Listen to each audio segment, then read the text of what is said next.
Hey, salut la team, comment allez-vous? C'est Sabrina et aujourd'hui on va parler d'un passage énergétique majeur, un de ceux qui ne font pas juste vibrer, mais bien qui te repositionne dans une vie entière. On quitte 2025, donc une année neuve sous le signe du serpent pour entrer dans l'année 2026, année 1 sous le signe du cheval. Je préfère être claire dès maintenant, ce passage n'est pas doux, il n'est pas lent et il ne laisse personne entre les deux. C'est un changement de peau qui est suivi par un nouveau départ au galop. Donc soit tu montes sur le cheval, soit tu regardes les autres partir en courant. Donc installe-toi confortablement, prends une tasse de thé, un café, une petite douceur, un Lindt, un Kinder, ce qui te fera plaisir et entre avec moi dans les explications du passage de l'année 9 à l'année 1, du serpent de bois au cheval de feu et on va décortiquer tout ça ensemble pour savoir ce qui t'attend et bien évidemment reste jusqu'à la fin puisque je te ferai un tirage d'oracle pour savoir un petit peu comment passer cette nouvelle année dans de bonnes augures. Allez, installe-toi, c'est parti! Alors déjà, on part de 2025. Résumons notre année 2025. C'était l'année du serpent. Ça nous a demandé une mue, la plupart inconfortable, et ça nous a aussi demandé de traverser tout un tas de choses. L'année 9 marque la fin d'un cycle, la fin des cycles des 9 ans. C'est une année karmique, une année de clôture, une année de vérité. En 2025, la vie nous a posé des questions très simples mais très inconfortables. Qu'est-ce que tu fais par peur plutôt que par élan? Qu'est-ce que tu continues par loyauté alors que ton âme te dit non? Qui serais-tu si tu arrêtais de te suradapter? En gros, beaucoup ont vécu des ruptures nécessaires. Alors des ruptures intérieures avec son ancien soi et son nouveau soi, des ruptures avec des personnes autour de nous, ça peut être un conjoint, ça peut être notre famille, ça peut être des amis, ça peut être tout un tas de ruptures, des anciens schémas, etc., etc. Ça nous a aussi demandé de libérer des désillusions, de se faire face, des ralentissements qui nous ont été imposés, ou des fois t'as pas compris, ton corps il t'a dit merde et t'as dû t'allonger, t'as dû passer peut-être une semaine au lit parce que tu n'étais plus en capacité de pouvoir tenir debout. Une fatigue émotionnelle t'a envahi, d'ailleurs profonde, qui t'a demandé vraiment de beaucoup, beaucoup, beaucoup libérer, mais également une sensation de vide ou de perte de repères, pardon, et parfois même de sens. Je veux aller trop vite dans mes explications, du coup je bafouille. C'est parce que cette année, elle a vraiment été très intense. Et ce vide, c'était pas une erreur. Ce vide que tu as ressenti, c'était pas une erreur, c'est un shift. C'était un espace nécessaire pour que quelque chose de nouveau puisse naître ou renaître. Et ça peut être toi qui t'es bien cassé la gueule et qui a dû te relever, qui a dû renaître de tes cendres, tel un phénix. Mine de rien, on parle du serpent, mais il y a tout un tas d'animaux totems qui peut avoir je dirais, traverser à un moment donné ton année 2025. Pour ma part, l'année 2025, elle a été chaotique. Le début, non mais vraiment, j'ai perdu tous mes contrats de l'école. J'étais dans une école en tant que formatrice et j'ai tout perdu. J'avais été sur 2 ou 3 formations. Les 2 ou 3 formations ont été abandonnées par les OPCO-EP. Du coup, plus de financement. Du coup, plus de financement non plus de la région. Résultat, Sabrina se retrouve une main devant, une main derrière. Eh bien, tu le crois pas. Je me suis servi de ça, de ces 6 premiers mois, pour tout reconstruire. Ok, j'ai fini l'année 2024 avec plus de chômage. Novembre, début décembre 2024, je me retrouve sans mon parachute doré. Et là, je me dis, qu'est-ce que je fais? Mais je te promets, et ce vide, je l'ai ressenti. Vraiment, ce vide intérieur de plus avoir mon pourquoi. Qu'est-ce qui m'anime? Pourquoi je fais ça? Je l'avais plus, c'était une horreur. Quand je me reconnecte à cette sensation, je me dis, mais Sabrina, tu reviens tellement de loin. Et 2025, en fait, ça a été ça. Ça a été ce changement de mue. Je me suis cassé la figure et j'ai dû me reconstruire. J'ai dû renaître derrière toutes ces expériences. Et pour pouvoir m'aider dans ça, je me suis payé plusieurs accompagnements. Le premier accompagnement, ça a été Johnny Morani, qui a été un coach que j'ai rencontré dans l'année 2024, avec qui j'ai créé vraiment un lien avant même que je choisisse de prendre son accompagnement. Mais il y a un lien qui s'est créé à force de discuter, puisque les réseaux sociaux, des fois, ça sert aussi à discuter avec la personne qui a derrière. Et d'ailleurs, je t'invite à venir me chercher, à venir discuter avec moi. Je suis une vraie pipelette, donc j'adore discuter avec les gens et je pourrais parler de spiritualité, de développement personnel, de management, je pense, pendant des heures, sans que je demande quoi que ce soit aux gens. Je kiffe ça. Je kiffe tellement ça, en fait. Je pourrais vivre de ça sans m'arrêter. Bref, du coup, la fin 2024, ça a été très très compliqué parce que plus de sens, plus rien, plus d'argent en plus. Voilà, j'ai dû vivre sur ma trésor pendant 4 à 6 mois. Ouais, 6 mois, bien facile. Ça a été vraiment très très compliqué. Je rentrais rien du tout. Et en plus, l'argent que j'avais dans ma trésor, je l'ai investi parce que je crois tellement en moi et en mon entreprise que je me suis dit c'est pas possible en fait.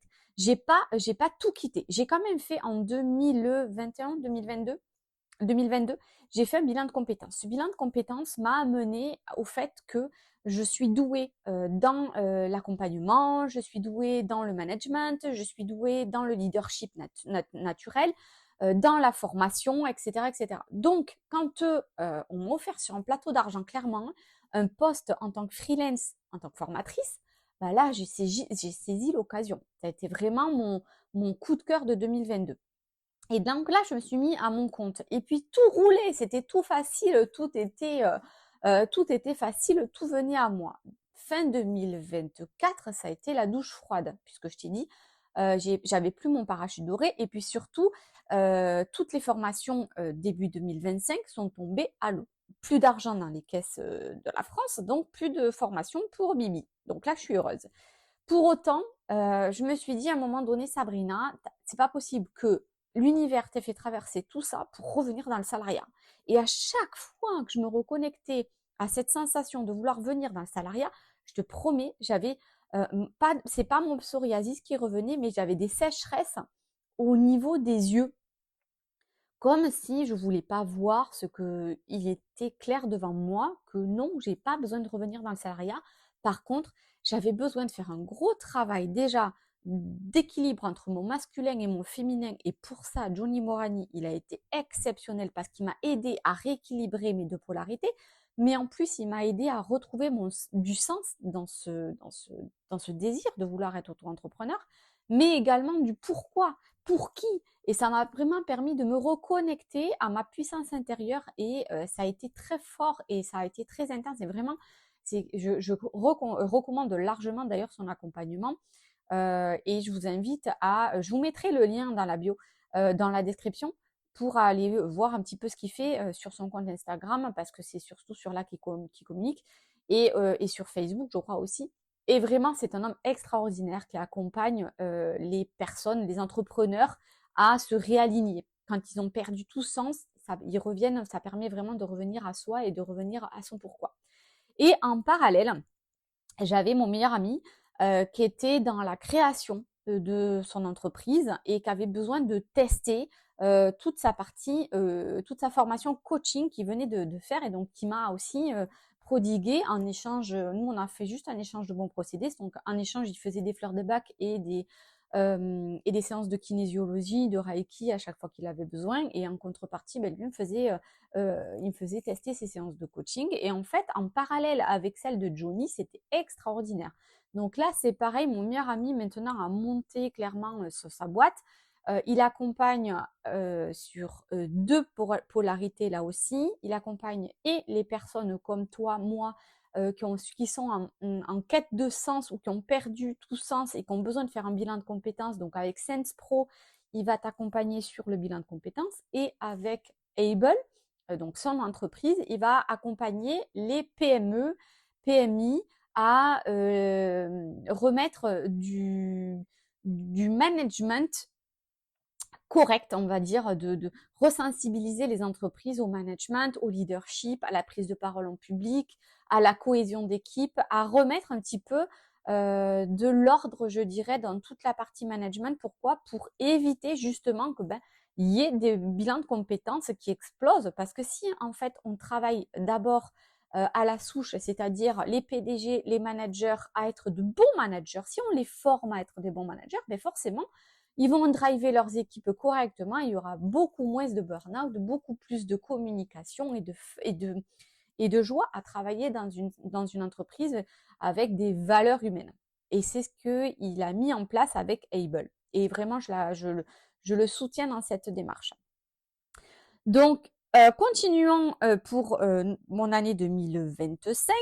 Donc, j'ai eu affaire à ces deux coachs qui ont été vraiment, qui m'ont beaucoup aidé. Et puis, avril, mai, ça y est, tout a commencé à se débloquer. J'étais enfin alignée avec qui je suis.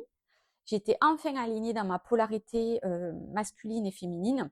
Et du coup, ben, toutes les synchronicités sont arrivées. Mais alors, les unes après les autres. Hein.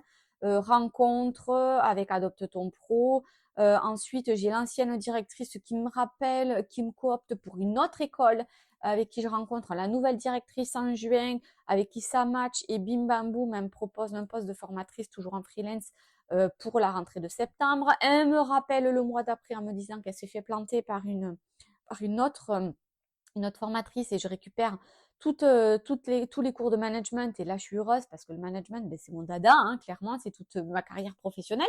Donc, du coup, ben, là, je suis super contente. Et en fait, à partir du moment où j'ai lâché prise, à partir du moment où j'étais alignée, où mes polarités étaient alignées, tout a été fluide. Et en juin, je rencontre Sylvain qui va devenir par la suite, là aussi en juillet, il va devenir mon troisième coach. Et là, je me rends compte que 2025, j'aurais passé l'année à me faire coacher.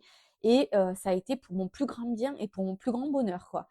Et vraiment, que par des hommes, bizarrement, et parce que je suis dans cette polarité masculine, j'ai toujours été action-réaction. Moi, en fait, mon super pouvoir, c'est que je suis en capacité, et d'ailleurs, je le vois dans beaucoup de human design, puisque moi, je suis projecteur 3-5, et plus j'avance dans mon analyse de mon human design, et plus ça ressort. Ce côté guide des traversées, ce côté exploratrice. Alors, je me casse la gueule, j'explore, et après, je suis en capacité de t'accompagner parce que ben, j'ai su passer par là et que je me suis cassé la gueule et que j'ai exploré et que j'ai testé tellement de choses que du coup, je suis en capacité de pouvoir te proposer avec ma boîte à outils. C'est pour ça d'ailleurs que je communique maintenant de plus en plus en me faisant, en rentrant dans le personnage de Mary Poppins avec son sac, avec toutes ses solutions dedans, parce qu'en fait, je suis Madame Solution. Je suis Mary Poppins de la solution. Je suis Mary Poppins de la femme chef d'entreprise qui est sous l'eau, qui donne tout à tout le monde et qui s'oublie. Et du coup, ben, je vais t'accompagner à te remettre au centre, t'aimer à nouveau, te prioriser, retrouver des relations sereines avec ton conjoint, avec tes enfants, retrouver de l'organisationnel, peut-être même, sur certaines, hein, je les ai carrément accompagnées au niveau du management avec leurs collaborateurs, parce qu'elles n'arrivaient pas à faire véhiculer un message clair et avec leur, qu'on appelle ça, l'autre gérant, l'autre gérant prenait trop de place et elles n'arrivaient pas à trouver, elles, leur posture de chef d'entreprise. Donc, on a vachement travaillé là-dessus. Donc, en fait, si tu veux, je fais vraiment un accompagnement qui est assez large et surtout qui est personnalisé. C'est-à-dire que je vais traiter vraiment ta problématique, toi, en tant que femme, mère et chef d'entreprise, pour que tu puisses, toi, te rééquilibrer dans tout ça et retrouver de l'harmonie de vie. Mais tout ça pour dire que quand j'ai rencontré Sylvain, je me sentais équilibrée et là, je voulais passer à un step supérieur, c'est-à-dire comment maintenant aller structurer mon entreprise. Et c'est en ça où Sylvain actuellement continue à m'accompagner puisqu'on est reparti de zéro. On est revenu à faire des fondations, on est revenu à refaire une étude de marché, je suis revenue au basique en fait. Et c'est super important de revenir des fois de temps en temps au basique. Mais l'année 2025 m'a vraiment permis de faire cette mue. Et si je te partage ça, je suis désolée, je parle un peu trop de ma vie, mais c'est comme ça que le projecteur et l'exploratrice que je suis montrent qu'en se cassant la gueule, que parfois en n'ayant plus d'argent, parce que je t'assure, j'avais plus un rond. J'en suis arrivée à demander même à mon papa de me financer l'accompagnement de Sylvain parce que j'avais pas assez d'argent pour payer déjà mes factures. Donc du coup, j'avais plus d'argent pour me payer l'accompagnement. Mais je croyais tellement à mon entreprise que je ne pouvais pas passer à côté de cet accompagnement.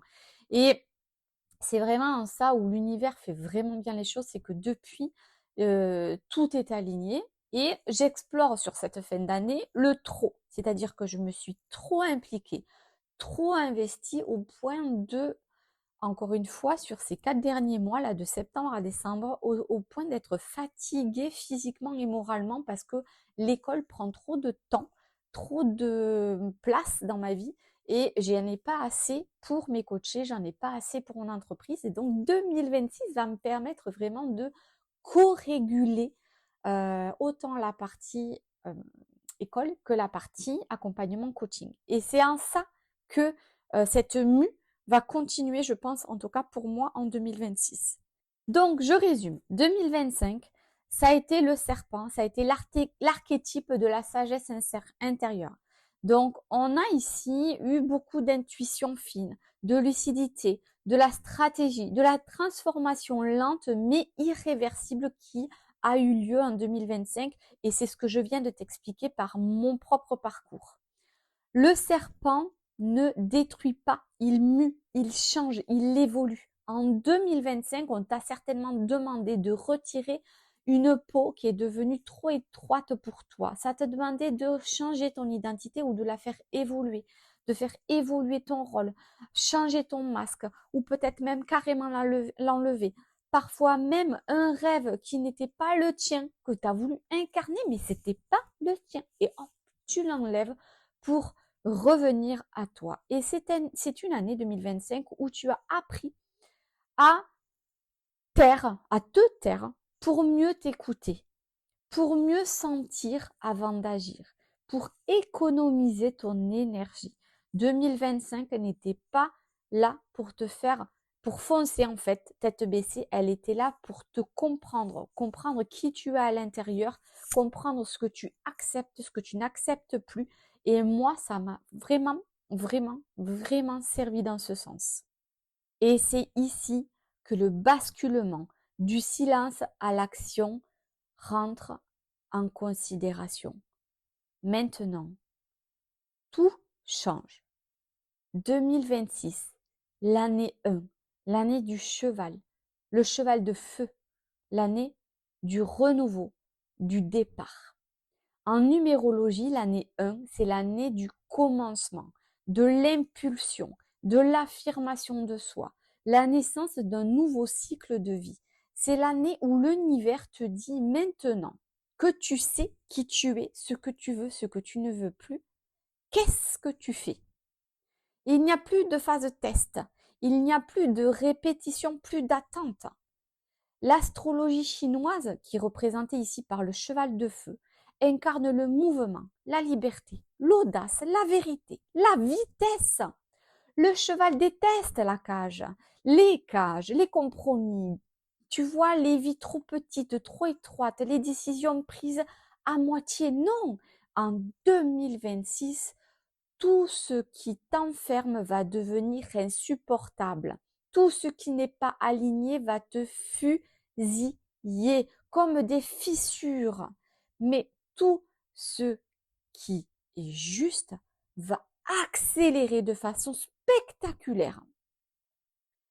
C'est une année où les opportunités arrivent vite, à condition d'avoir bien libéré en 2025 et d'avoir transmuté. Les décisions doivent être prises rapidement. Les trajectoires peuvent changer en quelques mois, en quelques minutes, en quelques secondes. 2026 est une énergie embrasée, rapide, pleine de mouvements, de liberté, de décisions audacieuses et parfois même de surprises soudaines. 2026, on ne tourne plus autour du pot. Tu veux ton espace et ta trajectoire. Le feu pousse et grandit vite. On sort du silence stratégique pour oser incarner, appliquer, avancer, tes projets, ta carrière, ton couple, ta visibilité, tout va se transformer, tout va se manifester ici et maintenant et dès aujourd'hui. Un grand shift énergétique est en train de s'opérer. 2025, c'était je comprends. 2026, j'incarne. 2025, je ferme des portes. 2026, j'ouvre d'autres portes et je les traverse. 2025, je fais un travail intérieur. 2026, je manifeste à l'extérieur. C'est pour ça que certaines personnes vont te dire ou vont se dire tout s'est débloqué d'un coup. Et d'autres, je ne comprends pas. J'explose tous les records. Et même au niveau de ton énergie, tu vas prendre conscience de ton niveau de conscience. Et en plus, si tu fais partie de ces 4 signes, tu vas être béni des dieux, clairement. Donc, si tu es de la team Sagittaire, Lion, Taureau, Verseau en 2026, c'est le quadrior gagnant. Alors, pour les Sagittaires, pourquoi? Le cheval est le frère énergétique du Sagittaire, puisque Sagittaire, le cheval avec le torse de l'homme, on est d'accord, le centaure. Donc, la même vibration, la liberté, l'expansion, la quête de sens. En 2026, le Sagittaire retrouve la foi. Il ose plus grand, il a une vision à long terme. Il attire les opportunités à l'étranger, dans l'enseignement, la transmission. C'est dommage, enfin c'est dommage, c'est quand même rigolo parce que je suis moi-même là-dedans puisque je suis formatrice, donc c'est rigolo. Je reprends, le Sagittaire, reprend sa place de guide, de leader inspirant. C'est beau quand je lis ces mots, moi ça me parle parce que c'est exactement ce que je veux être, un guide et un leader pour ces femmes mères chefs d'entreprise. Donc c'est l'année où le Sagittaire cesse de se limiter et là où la vie lui dit vas-y, fonce, élargis ton territoire. Pour les lions, le retour au centre de la scène. Vous le savez, les lions, ils aiment bien être briller, être adulés. Donc le cheval de feu nourrit le feu du lion. Résultat, regain de confiance, reconnaissance, visibilité, succès professionnel ou créatif. Mais attention, le lion est béni s'il agit avec le cœur et pas avec l'ego. Attention, en 2026, le lion qui est aligné avec lui, avec son cœur, devient un leader naturel, un rayonnement, une source d'inspiration. C'est une année où on le voit, on l'écoute, on le choisit. Maintenant, pour les taureaux, la matière récompensée. On le sait, le taureau, c'est le signe de la construction. Il est plutôt terre à terre, d'accord? Il a tenu, en 2025 avec une mue assez hardcore lui aussi. Il en a un peu chié pour rester poli. Donc, en 2026, ce qu'il a semé commence à payer financièrement, matériellement, professionnellement parlant. On le sait. Encore une fois, le taureau, on est très terre à terre, on est très dans l'aspect matériel des choses. Donc, le cheval apporte le mouvement que le taureau n'osait pas toujours initier. C'est une année où il va changer de statut, sécuriser sa vie, gagner en liberté matérielle à condition de ne pas s'accrocher au passé et d'avoir libéré ce qui avait besoin d'être libéré. Et pour finir, le 4e signe, c'est le Verseau. Le futur s'ouvre. Le Verseau est en avance sur son temps. En 2026, il va adorer ça. Pourquoi? Parce que le cheval soutient l'innovation, l'indépendance, les projets alternatifs, hybrides, les nouvelles visions. En 2026, le Verseau voit ses idées enfin comprises. Il va trouver sa tribu, peut-être son réseau professionnel ou en tout cas un réseau social où il va pouvoir exprimer en toute liberté et se sentir reconnu et compris par d'autres membres de sa tribu. Il va pouvoir exploser sur le plan du digital, du collectif, du spirituel. C'est une année de reconnaissance pour ceux qui ont osé être différents. Peut-être que si tu es Verseau, tu vas imaginer un concept nouveau, un concept novateur qui va relier justement le digital, le collectif et le spirituel. Peut-être en présentiel, peut-être en distanciel via le digital, mais en tout cas, tu vas faire quelque chose d'extraordinaire. N'hésitez pas à me dire quel est votre signe astrologique, si vous faites partie d'un des 4 et si ça vous parle ce que je vous raconte, et dites-le moi en commentaire.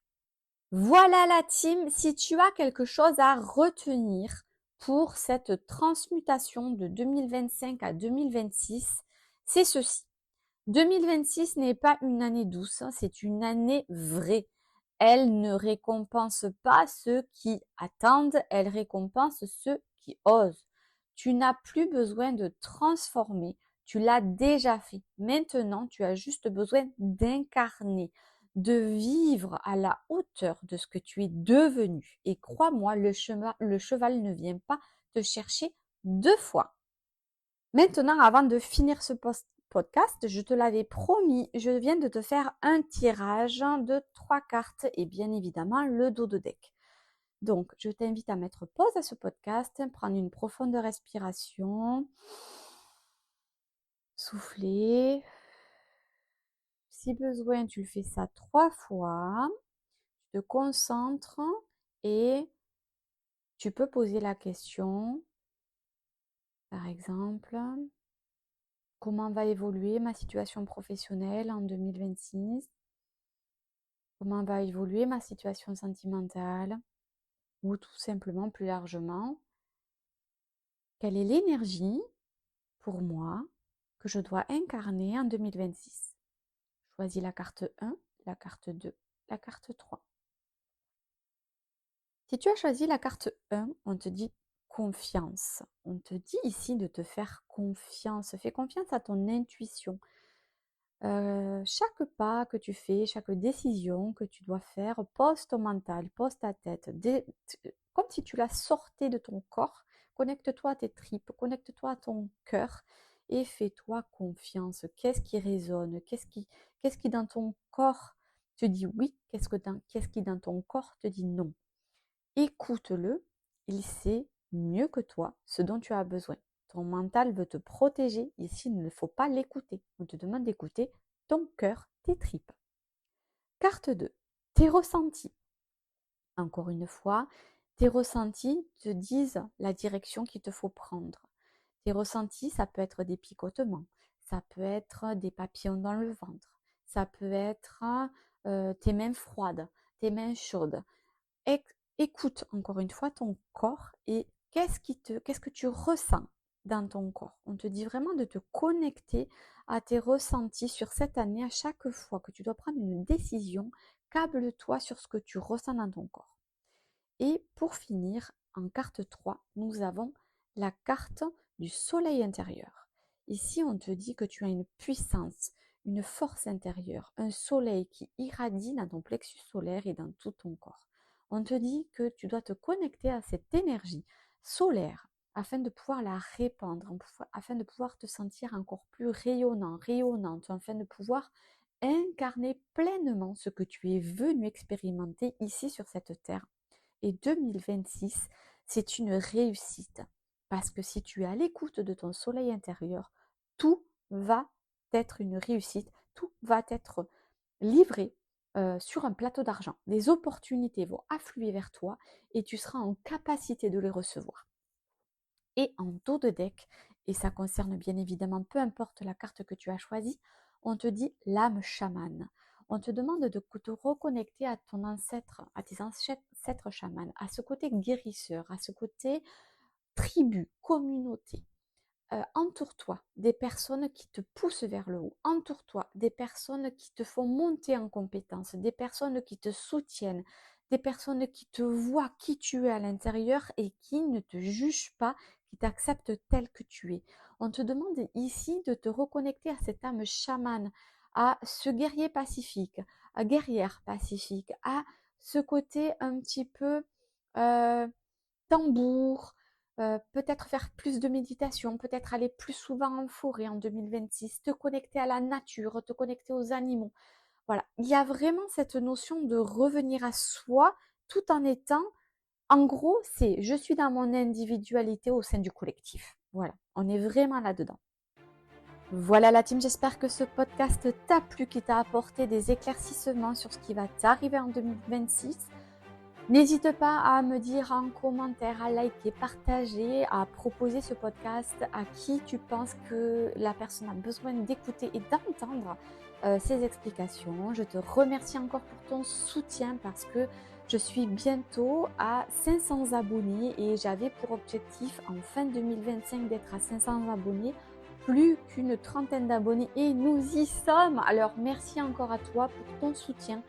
Et je te dis à très vite pour le podcast du portail énergétique du 1er janvier, qui sera suivi bien évidemment de sa méditation. Allez, sur ce, je te dis ciao ciao la team. Booste ton potentiel et ose révéler ta véritable identité. Le podcast qui va rallumer la flamme qui brûle en toi.